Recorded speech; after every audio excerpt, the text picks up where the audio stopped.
Hello friends, welcome to my YouTube channel. তো আজকে দুর্গাপুজো শুরু হয়ে গেল। আজকে শুভ পঞ্চমী। তো আমার সাবস্ক্রাইবার বন্ধুদের জানাই শুভ পঞ্চমী। তোমরা দুর্গাপূজা খুব ভালোভাবে কাটাও এবং সেফলি প্রিকশনস মেনটেন নিয়ে কাটাও।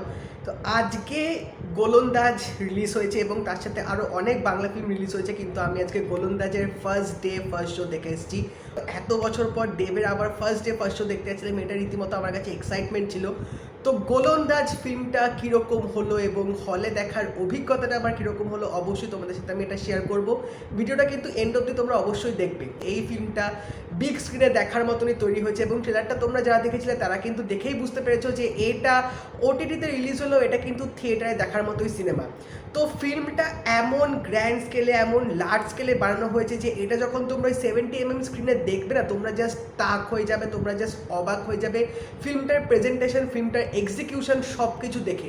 মানে আমি সিরিয়াসলি বলছি, ফিল্মটার মধ্যে না নেগেটিভ পয়েন্ট খুঁজে পাওয়াটা খুব দুষ্কর ব্যাপার। আমার কয়েকটা পয়েন্ট লেগেছে একটু নেগেটিভ, তাও বলছি ফিল্মটার মধ্যে কিন্তু মানে একদম শুরু থেকে শেষ অবধি যেভাবে এখানে ডিরেক্টর ধ্রুব ব্যানার্জি পুরো নিখুঁতভাবে স্ক্রিন প্লেটা তিনি বানিয়েছেন, যেভাবে প্রত্যেকটা জিনিস এখানে দেখানো হয়েছে, ফুটবলের ম্যাচ থেকে শুরু করে এখানে নগেন্দ্র প্রসাদ সর্বাধিকারী তিনি কীভাবে বাঙালিদের মধ্যে সে ফুটবল খেলার একটা ব্যাপার তিনি পুরো জাগিয়ে তুলেছিলেন, একটা রেভলিউশন তিনি এনেছিলেন যে ব্রিটিশদের মাঠে গিয়ে বাঙালিরা খেলবে, বাংলা ফুটবল খেলবে। তো এই ব্যাপারটা কিন্তু এই ফিল্মটার মধ্যে দেখানো হয়েছে।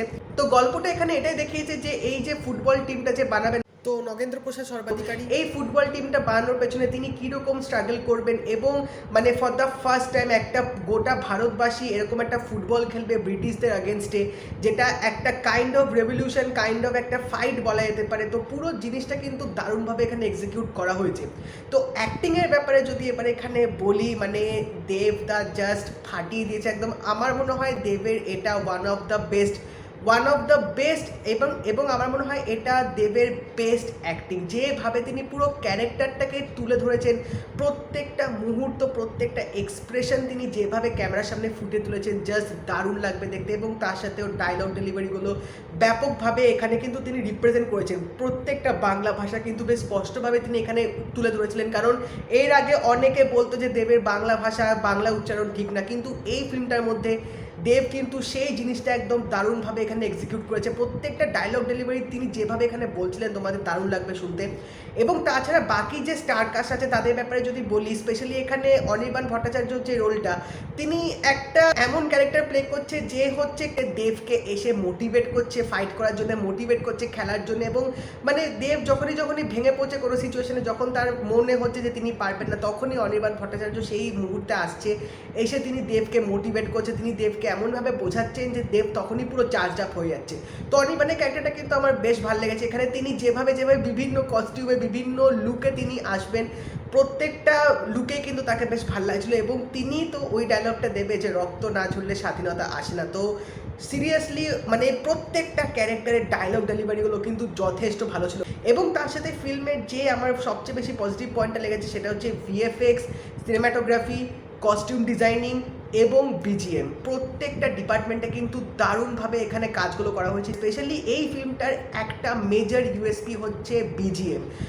এমন বিজিএম এখানে ইউজ করা হয়েছে না, মানে তোমাদের গা কাটা দেবে, তোমরা জাস্ট গুজবাম্পস ফিল করবে যখন ওই বন্দে মাতরম ব্যাকগ্রাউন্ড মিউজিকটা চলবে। পুরো ফিল্মটার মধ্যে একটা আলাদা অনুভূতি তোমাদের মধ্যে জেগে উঠবে। তো এখানে মানতে হবে বিক্রম ঘোষ কিন্তু দারুণ বিজিএম দিয়েছে। পুরো ফিল্মটার মধ্যেই একটা আলাদা ভাইব পুরো কাজ করবে। এর জন্যে এই ফিল্মটার মধ্যে বিজিএমটা আমার জাস্ট সেরা লেগেছে। এবং তার সাথে প্রত্যেকটা গান কিন্তু সিচুয়েশন ওয়াইজ ভালোভাবে এখানে পুট করা হয়েছে।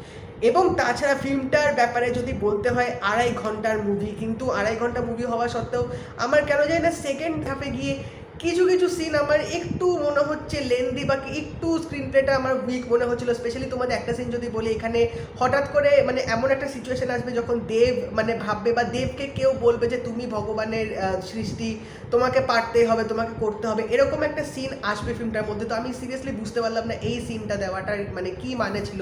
হয়তো সিনটা না দিলেও হতো, কারণ খুব অ্যাবড্রাপ্ট লাগছিল ওই সিনটা ওরকম সময় আসার পর।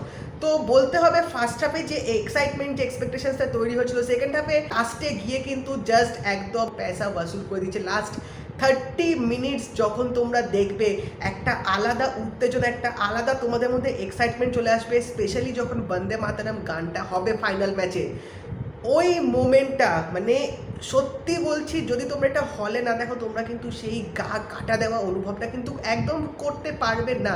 আমার মানে যখন গানটা হচ্ছিল আমার জাস্ট পুরো গা হাত পা কাটা দিচ্ছিল, গুজ বাম্পস আসছিল লিটারালি, এমনভাবে এখানে সিনটা পুরো এক্সিকিউট করা হয়েছে এবং এখানে তাছাড়া ফুটবল রিলেটেড অনেক তোমরা ইনফরমেশন পাবে যে ডুরান্ড কাপে কী হয়েছিল, ডুরান্ড কাপে কীভাবে নগেন্দ্র প্রসাদ তার টিমকে নিয়ে গেল, কী কী টিম ছিল, কীভাবে তিনি এই ফুটবল টিমটাকে দাঁড় করালো। তো প্রত্যেকটা ক্যারেক্টারে কিন্তু এখানে ছোটো ছোটো একটা করে ডেভেলপমেন্ট দেখিয়েছে, যেগুলো আমার খুব ভালো লেগেছে এবং প্রত্যেকটা ক্যারেক্টারে কিন্তু ইম্পর্টেন্ট পার্ট ছিল।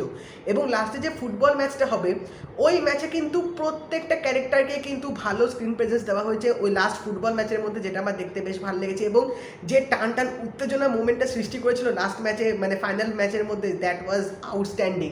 এবং তার সাথে ফিল্মটার ভিএফএক্সটা কিন্তু বেস্ট ছিল। এবং এখানে অ্যাক্টিংয়ের দিক থেকে যদি বলি, দেব আর অনির্বাণ ভট্টাচার্যকে বাদ দিয়েও এখানে অনেক বড় বড় স্টারকাস্ট আছে। শ্রীকান্ত আছে, ঈশা সাহা আছে, এখানে অ্যালেক্স অনিল আছে যে এখানে নেগেটিভ ক্যারেক্টারটা প্লে করেছে, তিনি কিন্তু বেশ ভালো এখানে অভিনয়টা দেখিয়েছে, তার ক্যারেক্টারটা বেশ এখানে ভালোভাবে এক্সিকিউশন করা হয়েছে। এবং তার সাথে এখানে অগ্নি আছে, যে ইন্দ্রাশিস ব্যানার্জিও আছে। তো ভালো একটা স্টারকাস্ট নিয়ে কিন্তু এই ফিল্মটা বলা যেতে পারে বাংলা ইন্ডাস্ট্রিকে রিভাইভ করে দেবে করোনা সেকেন্ড ফেজের পর। আমার তো জাস্ট দারুণ লেগেছে, মানে বড় স্ক্রিনে এক্সপিরিয়েন্স করছিলাম, দ্যাট ওয়াজ নেক্সট লেভেল। যে এক্সপেকটেশনস নিয়ে গেছিলাম আমার পুরোপুরি সেই এক্সপেকটেশনস একদম ফুলফিল হয়েছে। আমার জাস্ট ফাটাফাটি লেগেছে ফিল্মটা। এখানে দেবদাব এবং বাকি যারা ছিল অনবদ্য অভিনয় করেছে এবং মানতেই হবে ধ্রুব ব্যানার্জির ডিরেকশনটা আমার কিন্তু ফিল্মটার মধ্যে দারুণ লেগেছে। এবং লাস্টে মানে একটা ট্রিবিউট টাইপের দেবে নগেন্দ্র প্রসাদ সর্বাধিকারী এবং তার বউ তার মাকে রিয়েল ফেসের সাথে যে রিয়েল ক্যারেক্টারগুলো ছিল সেগুলো সাইড বাই সাইড দেখাবে। তো এই জিনিসগুলো কিন্তু আমার ফিল্মটার মধ্যে বেশ ভালো লেগেছে। তো ওভারঅল যদি বলি, Golondaaj is a must watch during this Pujo. এবং এই ফিল্মটা যদি তোমরা হলে না দেখো তাহলে বস তোমরা কিচ্ছু দেখলে না, তোমরা ভালো একটা জিনিস কিন্তু মিস করে যাবে। তো অবশ্যই আমি রেকমেন্ড করবো তোমাদেরকে গোলন্দাজ ফিল্মটা দেখার জন্য। তো যদি এখনো অবধি তোমরা দেখে থাকো তো আমাকে অবশ্যই জানিও তোমাদের কেমন লাগলো। যদি এই ভিডিওটা ভালো লেগে থাকে লাইক করে দিও, শেয়ার করে দিও, চ্যানেলটা কিন্তু অবশ্যই সাবস্ক্রাইব করে দেবে, নোটিফিকেশন বেলটাও কিন্তু অল করে দিও। তো দেখা হবে পরের ভিডিওতে, বাই।